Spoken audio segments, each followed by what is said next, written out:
लेकिन जिस तरह से जो घटनाक्रम सामने आया है वो अपने साथ कई सारे सवाल लेकर आया है, और सवाल है ये सिस्टम पर और सवाल है अस्पताल प्रशासन पर। इन सवालों के जवाब कौन देगा विश्वास, क्योंकि जिनके अपने गए हैं वो रो रो कर उनका बुरा हाल है, वो अब कहाँ जाएं, किससे कहें अपनी बातें। मंत्री क्योंकि मौके पर मौजूद रहे अब तक, क्योंकि जांच इस मामले में बिठा दी गई है, शुरुआती तौर पर कोई डिटेल मिल पाई है?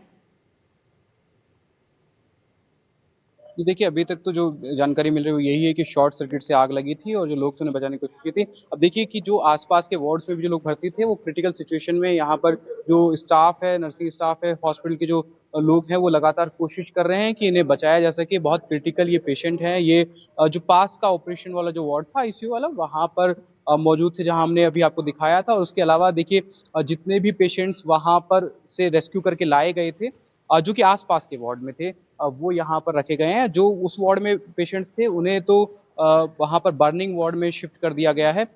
ये जो पेशेंट हैं ये आसपास के वार्ड्स में थे, जिन्हें यहाँ से लाया गया है। आपके पेशेंट वहीं पे थे पास वाले वार्ड में? दूसरे वाले आईसीयू में थे जी।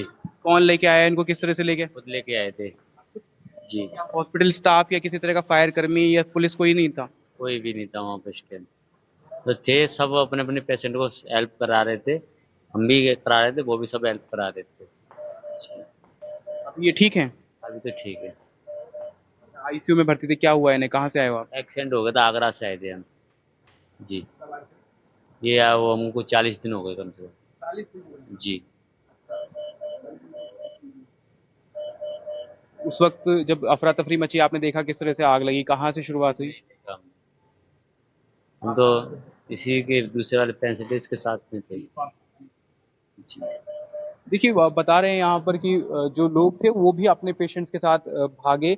इसी तरह की बातें हमें पहले भी बताई गई थी। रात को भी कल जो लोग थे उन्होंने कुछ गार्ड से थे यहाँ पर जो कि फेंट ऑफ हो गए थे, क्योंकि लोगों की मदद करने के लिए वो आए, मगर स्मोक इतना ज्यादा था कि वो पहुंच नहीं पाए। आपको दिख पा रहा होगा विजुअल्स में, वो जो गार्ड हैं वो वहां पर फेंट ऑफ हो गए थे, क्योंकि वो मदद करने के लिए तुरंत भागे थे वहां से। लेकिन इतनी ज्यादा धुआं था कि 2-3 बार जब उन्होंने सीढ़ियों पे चक्कर खाए, सीढ़ियों पर के जो राउंड्स काटे, तो उसके बाद में वो फेंट ऑफ होकर खुद गिर गए। उसके बाद में अब देखिए किस तरह का ये जो पूरा वार्ड है, यहाँ पर पास के वार्ड, आईसीयू वार्ड के जो मरीज थे उनको शिफ्ट किया गया है। कई मरीज ऐसे हैं जो बहुत क्रिटिकल हैं, जैसे कि हमने जिनसे बात की उन्होंने बताया कि 40 दिन से वो यहाँ पर एडमिट है। एक्सीडेंट का केस है, क्योंकि देखिए पूरा ट्रॉमा सेंटर वार्ड है। यहाँ पर ज्यादातर जो मरीज आते हैं वो या तो एक्सीडेंटल आते हैं या उस तरह के इमरजेंसी केसेस आते हैं, जो कि बहुत जिनकी सीरियस कंडीशन होती है। तो उसके बाद में ये जो पूरा यहाँ पर वाकया हुआ है, ये जो पेशेंट है, ये जो शुरुआत में इनका नाम जान लेते हैं। इनका नाम क्या है? इनका नाम सर अमित है। ये वहीं पे थे पास के वार्ड में? हाँ जी, इस बगल वाले वार्ड में क्या थे। हुआ है? इनको सिर में चोट है सर। अभी serious- 36 घंटे हो गए, अभी तक होश नहीं आया था। रात से थोड़ा फर्क पड़ा था, अब ज्यादा परेशान हो गए। आग लगी उसके बाद में? हाँ, उसके बाद में अफरा तफरी मची, तभी यहाँ लाने में मशीन फशीन कुछ काम नहीं कर रही है, बंद पड़ी है सब। अब क्या करें, परेशानी खड़ी हो रही है जब। अभी क्या कह रहे हैं डॉक्टर? डॉक्टर बोल रहे हैं आएंगे, अब पता नहीं कब बैठेंगे कब नहीं आएंगे, तब तक क्या होगा पेशेंट का पता नहीं। देखिए किस तरीके से ये यहाँ पर ऑक्सीजन देने की उनको कोशिश कर रहे हैं। पूरी कोशिश है कि बचाया जाए अपने साथियों को किसी तरीके से। और एक्सीडेंट का ये केस है, सर में चोट इनको आई है और 36 घंटे हो गए हैं, अभी तक होश नहीं आया। और जब रात को बता रहे हैं कि उनकी स्थिति सामान्य होने लगी थी, लेकिन उसके बाद जब आग लगी तो उनको वहां से तेजी से लाया गया और मशीन से चूंकि हटाना पड़ा, और उसके बाद में दोबारा मशीन पे शिफ्ट करना पड़ा। इस पूरे प्रोसेस में जो टाइम गैप हुआ, उसके बाद में नई मशीन पे कैलिब्रेशन में जो टाइम गैप हुआ, उसके बाद में इनकी जो स्थिति है, इनकी जो हालत है वो दोबारा गंभीर हो गई है। और अभी तो डॉक्टर्स यहाँ पर आएंगे, उसके बाद में ही कुछ जान पाएंगे किस तरह की चीजें हैं। अभी रेजिडेंट डॉक्टर्स हैं यहाँ पर, जो स्टाफ है, नर्सिंग स्टाफ है, वो कोशिश कर रहा है अपनी तरफ से, जो भी संभव कोशिश होती है। हालांकि क्योंकि देखिए कोशिश तो सबकी रहती है, डॉक्टर्स की कोशिश है पूरी तरीके से कि कोई भी व्यक्ति जो है वो जो हर जान जो है वो बचाई जा सके। कोई भी व्यक्ति जो है उसकी डेथ ना हो, किसी तरीके से कोई कैजुअलिटी ना हो, इस तरह की कोशिश पूरी है।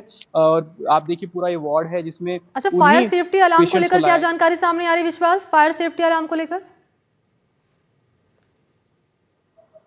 देखिए अभी तक कोई ऑफिशियल कमेंट इस पर नहीं कर रहा है कि फायर सेफ्टी अलार्म को लेकर के किस तरह की चीजें थी, लेकिन सवाल ये खड़ा होता है कि फायर सेफ्टी अलार्म बजा था या नहीं। आप लोग जब थे वहां पर तो क्या कोई अलार्म बजा था फायर सेफ्टी का? सर पाइप सेफ्टी का नाम फिर तो नहीं बजा था उस टाइम। कोई अलार्म बजा हो, इमरजेंसी की कोई घंटी बजी हो, कोई नहीं नहीं, कोई इमरजेंसी नहीं थी, हल्ला हुआ था पूरी इस पब्लिक के अंदर, हल्ला हुआ। इस बगल में कम से कम 100-150 आदमी सो रहे थे। उन्होंने बताया था कि आग लगी आग लगी। मैं भी सो रहा था, मैं 10 मिनट पहले ही गया था यहाँ से, 203 वार्ड नंबर में आईसीयू में से। जी, जी। हाँ आप कौन वही हाँ 200 इधर है। 203 नंबर वार्ड में था मैं भी।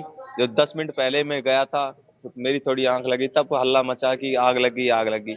यहाँ पे आया, कोई सायरन नहीं बजा? कोई सायरन नहीं बजा। तो या मैं, किसी तरह के वहां पे कोई फव्वारे चले, कुछ ऐसा हुआ? आप स्प्रिंकल हमारे चले थे, फाइब्रेट गाड़ी आई थी, उन्होंने हाँ आए थे। क्या ऊपर से कोई छत वगैरह से फव्वारे चले, इस तरह का कुछ? नहीं, छत पर बड़ी मशीन मंगाई गई थी, उसे चलवाए थे फवारों ने। देखिए, जो ये प्रत्यक्षदर्शी हैं बता रहे हैं किसी तरह का कोई सायरन नहीं बजा था और कोई भी इस तरह का सिस्टम नहीं था कि जो स्प्रिंकल्स होते हैं जनरली जो लगाए जाते हैं, वाटर स्प्रिंकल्स, वो नहीं थे। और अगर वो होते तो शायद तस्वीरें आप अलार्म दिखाइएगा विश्वास, मैं नोटेट आपको करता, रोक रही हूँ जैसे एक बार। स्मोक को, 4 तो वो तस्वीरें हम दर्शकों के सामने रख रहे हैं, पूरा घटनाक्रम एक बार समझा देते हैं दर्शकों को।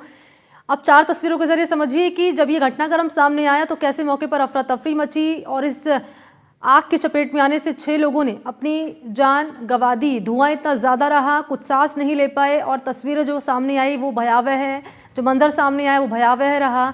और जब ये घटना सामने आई तो मुख्यमंत्री ने जायज़ा लिया। ये 4 तस्वीरें देख लीजिए। अस्पताल में आग की जब घटना सामने आई वो तस्वीर, 6 लोगों की मौत हो गई, अस्पताल में इन्हें भर्ती कराया गया वो तस्वीर। घटना के बाद मौके पर अफरा तफरी मची।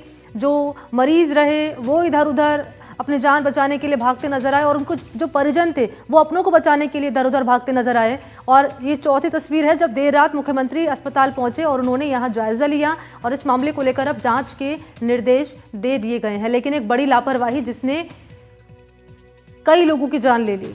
अब लापरवाही क्या रही वो ऑफिशियली जब स्टेटमेंट दिया जाएगा उसके बाद ही तस्वीर सामने आ पाएगी। लेकिन जांच भी लगातार की जा रही है और इस खबर पर नज़र भी एनडीटीवी बनाए हुआ है।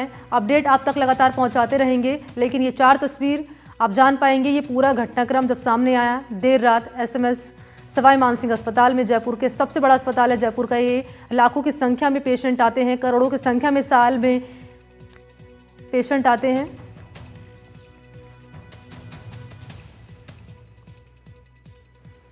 और इस पूरे घटनाक्रम को लेकर अस्पताल के अधीक्षक हैं, उनसे बातचीत की, उन्होंने क्या कहा जरा वो आप सुनिए। मेरे साथ सवाई मानसिंह अस्पताल के अधीक्षक हैं भाटी सर। जो कैजुअलिटी हुई हैं कितनी जो कह सकते हैं कैजुअलिटी हुई है और जो है घायल हैं वो कितने? नहीं देखिए कि अभी कैजुअलिटी का तो 6 कंफर्म अभी कैजुअलिटी हुई हैं। ये सारे वो पेशेंट थे न्यूरो सर्जरी के जो अपने आईसीयू में थे, तो वहीं आग लगी और इमीडिएटली निकालने की कोशिश भी कर रही है। लेकिन 5-6 पेशेंट जो अंदर बच गए थे उनको डिस्कनेक्ट किया, उसके डेथ का क्या करना उसको देखेंगे। लेकिन और उसके कारण से एक जो भय का वातावरण बना, उससे दूसरे वार्ड में जो पेशेंट्स भर्ती थे वे भी निकल कर सड़क रोड पर आ गए थे।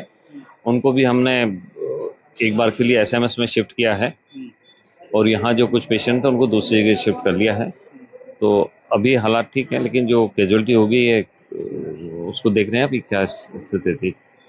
6 या 7 पेशेंट की अभी कैजुअलिटी हमें लग रहा है जो हुई है। 6 या 7 पेशेंट हैं। और ये आपने बयान सुना